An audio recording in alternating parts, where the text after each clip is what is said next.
प्रायोजक हैं cancer healer centre, a new beginning. सत्ता में आज, लेकिन सबसे पहले उस सियासत की बात जो हर मौके में वोट तलाश लेती है। नेता सुविधा अनुसार और वोट बैंक के स्वाद अनुसार राजनीति करते हैं, भड़कीले बयान देते हैं और इन बयानों में इतनी गर्मी होती है कि धार्मिक कलेश वाला तापमान बढ़ने लगता है, क्योंकि ईद और नवरात्र एकदम करीब आ गए हैं। इसीलिए देश में एक बार फिर इसकी शुरुआत हो गई है। पहले आपको आज की अपनी इस कुंजी के कीवर्ड्स दिखाते हैं, जिनमें मुख्य तौर पर नमाज, इफ्तार, फलाहार और मीट की दुकानों जैसे शब्द शामिल हैं। इसके अलावा इंशाअल्लाह और गौशाला की दुर्गंध वाले बयानों का कलेश है, जिसमें बड़ी आग है।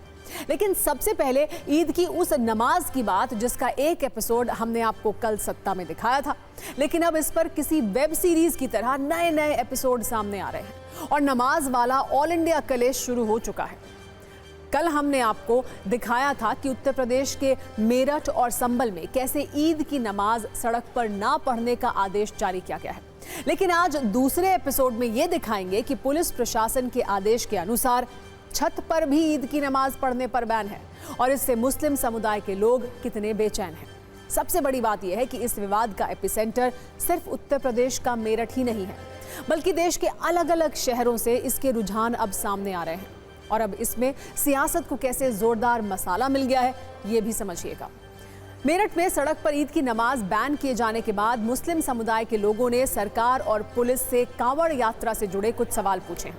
संभल में छत पर नमाज वाली पाबंदी के बाद कैसे सियासी लामबंदी शुरू हो गई है। मेरठ पुलिस के आदेश पर केंद्रीय मंत्री जयंत चौधरी ने तानाशाह वाला जो कटाक्ष किया है, उस पर दिल्ली तक कैसे तापमान बढ़ा है, एक रील इस पर भी है। जबकि यूपी में नमाज पर हुए फैसले को लेकर मुंबई में मुसलमान कैसे नाराज हैं, इस पर भी आप गौर करिएगा। लेकिन सबसे पहले एक न्यूज रील यूपी के मेरठ में नमाज वाले आदेश पर, जहां पुलिस के फैसले के बाद अब मस्जिदों के बाहर कुछ पोस्टर लगा दिए गए हैं।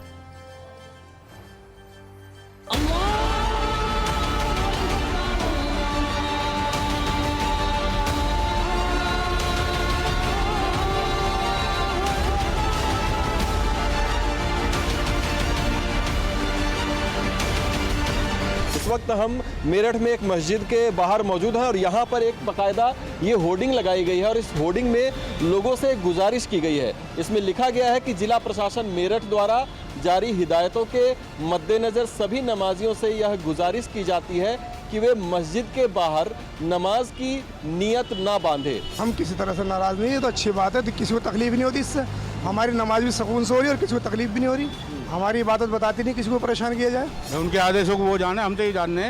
रोड तो जाम भी कर रहे हैं, जब 15-15, 20-20 दिन जाम कर रहे हैं उनमें कांवरों में, क्यों जी, पूरे रोड को जाम कर रहे हैं। अगर 10 मिनट को रुक जाओ तो क्या दिक्कत है। हम अपनी इबादत करते, इबादत के बाद हम किसी को ना हम परेशान करते, ना हम किसी को तकलीफ पहुँचाते।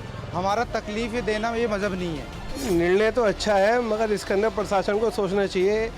जितने भी हमारे मुस्लिम क्षेत्र के अंदर जहाँ भी नमाज़ें होती हैं, हमारे यहाँ फैज़ान इंटर कॉलेज है, यहाँ पे हो जाए, ईदगाह है और 4-5 जगह हमारे मुतर्रिर है। धर्म किसी का भी हो, देखो जय जियो और जीने दो, यही सम्मान है। हिंदुस्तान की रीति यही है। तो उत्तर प्रदेश के मुख्यमंत्री योगी आदित्यनाथ जी कह रहे हैं कि उत्तर प्रदेश में मुसलमान सबसे ज़्यादा सुरक्षित है, और दूसरी तरफ मेरठ की पुलिस का आलम यह है कि अगर खुदा की इबादत कर ली तो खुदा की इबादत करने के जुर्म को जुर्म मान रही है। मैं योगी आदित्यनाथ जी से गुजारिश करूंगा कि ऐसे पुलिस अहलकार को सस्पेंड कर दिया जाए, ये लोग माहौल खराब कर देंगे। मेरठ में पुलिस ने ईद की नमाज सड़क और छत पर ना करने का ऑर्डर कल जारी किया था, लेकिन अब इस पर सियासत भी शुरू हो गई है और तानाशाही की याद दिलाई जा रही है। ये काम किया है केंद्रीय मंत्री जयंत चौधरी ने। उन्होंने अपने एक्स अकाउंट पर एक तस्वीर पोस्ट की है, जिसमें कुछ लोग सड़क पर नमाज पढ़ते हुए दिख रहे हैं और उस पर मेरठ पुलिस का आदेश लिखा है। इस तस्वीर के साथ जयंत चौधरी ने लिखा है ऑरवेलियन 1984 की ओर पुलिसिंग, और अब इसी शब्द पर सत्ता का कलेश भी शुरू हो चुका है। लेकिन पहले आपको ये जानना चाहिए कि आखिर जयंत चौधरी की इस लाइन में कैसे तानाशाही वाले तीर हैं और ये ऑरवेलियन 1984 है क्या। आज जब हमने इस पर रिसर्च की तो हमें लेखक जॉर्ज ऑरवेल का एक उपन्यास मिला जिसका नाम है 1984। लेखक जॉर्ज ऑरवेल ने ये उपन्यास वर्ष 1949 में लिखा था और तभी उन्होंने 1984 वाले एक ऑरवेलियन स्टेट की कल्पना की थी। ऑरवेलियन स्टेट का मतलब होता है तानाशाही से प्रेरित सरकार या व्यवस्था, ऐसी व्यवस्था जो लोगों की निगरानी करती है, सच को दबाती है, और एक ऐसा राज्य जहां नागरिकों की आजादी को कुचला जाता है। जॉर्ज ऑरवेल के उपन्यास 1984 में पुलिसिंग व्यवस्था का जिक्र भी किया गया है। उन्होंने थॉट पुलिस शब्द का जिक्र किया था, जिसमें वो पुलिस दिखाई गई है जो लोगों के धार्मिक और व्यक्तिगत अधिकारों को नियंत्रित करती है। इसीलिए शायद जयंत चौधरी ने एक ऐसी पुलिसिंग या व्यवस्था की ओर इशारा किया है जैसी जॉर्ज ऑरवेल की उपन्यास 1984 में बताई गई है। जॉर्ज ऑरवेल का जन्म तत्कालीन बंगाल प्रांत के मोतिहारी में हुआ था, जो अब बिहार में है।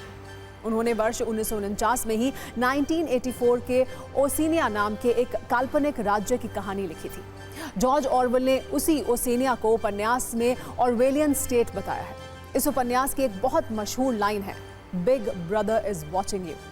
इस उपन्यास में जॉर्ज ऑरवेल ने एक सर्वशक्तिमान तानाशाह नेता का जिक्र किया है। ये एक ऐसा नेता है जो ओसिनिया के नागरिकों पर पूर्ण नियंत्रण रखता है। और अब मेरठ पुलिस के नमाज वाले आदेश पर ऑरवेलियन स्टेट 1984 का जिक्र करके जयंत चौधरी ने सियासी चिंगारियां भड़का दी हैं। इस पर भी एक न्यूज रील आइए आपको दिखाते हैं।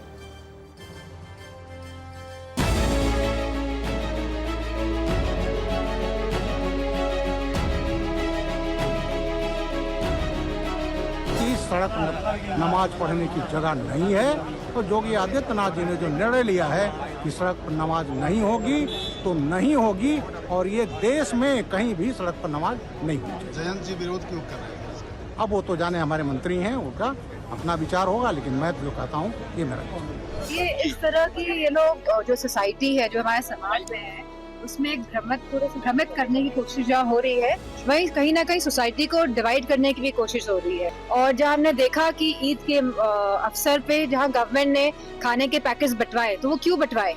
तो अपनी मंशा को साफ करेंगे, वो क्या चाहते हैं आखिरकार। जयंत जी ने किस विषय को लेके कहा, क्यों कहा, ये तो वो बेटर बता पाएंगे, लेकिन रास्ते जाम नहीं हो, जो स्थान तय है नमाज के लिए उस पर पढ़ा जाए, ऐसा होना चाहिए। किसी के साथ में दुर्घटना ना हो।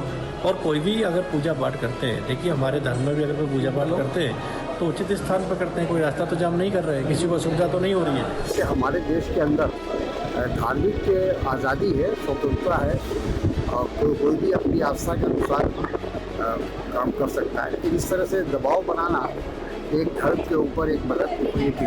एनडीए की तरफ से आवाज उठ रही है, जयंत चौधरी ने सवाल खड़ा किया। जयंत चौधरी जी कहा है, बड़ा हिम्मत दिखाया। जनता को परेशानी, एम्बुलेंस जाने में कोई दिक्कत होती है तो उस हिसाब से बहुत सही निर्णय मुस्लिम भाई भी इसको मानेंगे कि किसी को परेशान ना करते हुए, और ये सभी धर्मों पे लागू होता है कि कोई भी इस तरह से व्यवस्थाओं को बिगाड़े ना। अब सत्ता की कुंजी के स्टीयरिंग को सियासत वाले कलेश से संभल की ओर घुमाते हैं, जहां पहले भी होली और रमजान को लेकर राजनीति का काफी रंग उड़ चुका है और अब नमाज वाले फैसले पर विवाद शुरू हो गया है। यहां भी पुलिस का आदेश है कि ईद की नमाज सड़क या छत पर नहीं पढ़ी जाएगी। इस फैसले से संभल के सांसद भड़के हुए हैं। हालांकि संभल के मुसलमानों की राय सुनकर उनको झटका जरूर लग सकता है।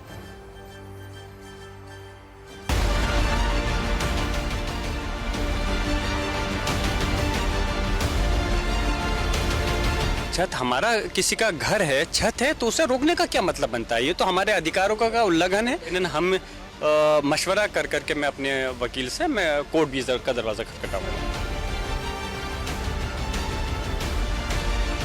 भीड़ ज़्यादा नहीं होगी साहब, सब जगह नमाज होगी तो भीड़ ज़्यादा नहीं होगी। अगर एक ही जगह नमाज होगी तो हो सकता है भीड़ ज़्यादा हो जाए, उसके लिए कोई ना कोई मुतवल्ली साहब प्रदर्शन करेंगे। सर हम तो इस बात से बहुत खुश हैं और हमारा पूरा इंतजाम है। हम सड़कों पर नमाज अदा नहीं करेंगे, हम भले ही मस्जिदों के अंदर दूसरा के दो दफ़ा नमाज पढ़ेंगे, 2 दफ़ा अदा कर देंगे। नहीं, वो तो मस्जिदों में ही नमाज होती है, और ईद की नमाज जो है वो ईदगाह पे होती है, न छत पे होती है न रोड पे होती है। ये छतों पे नमाज नहीं हो, नानों का अगर मान लो छत पे कोई कमजोरी है, किसी की छत पे ज्यादा पब्लिक हो गई, वो गिर गई, तो उसमें हादसा हो जाएगा, लोग जख्मी हो जाएंगे। इसलिए बेहतर यही है कि नमाज जो है वो मस्जिद में ही होगी, सड़कों पे रोड पे नमाज नहीं होगी, न किसी छत पे होगी नमाज। सभी को सभी के त्योहार मनाने की पूर्ण स्वतंत्रता होगी, लेकिन यदि कोई भी बाधा उत्पन्न करने का प्रयास करेगा तो उस पर कड़ी कार्रवाई की जाएगी। छतों पर नमाज अदा करना कोई परंपरागत रूप से नहीं है। यह मात्र इसलिए रोका जा रहा है जिससे कि दुर्घटना घटित हो सकती है और इसकी पूरी संभावना है कि भारी संख्या में छतों पर भीड़ जमा हो जाए और तत्पश्चात कोई घटना घटित हो जाए।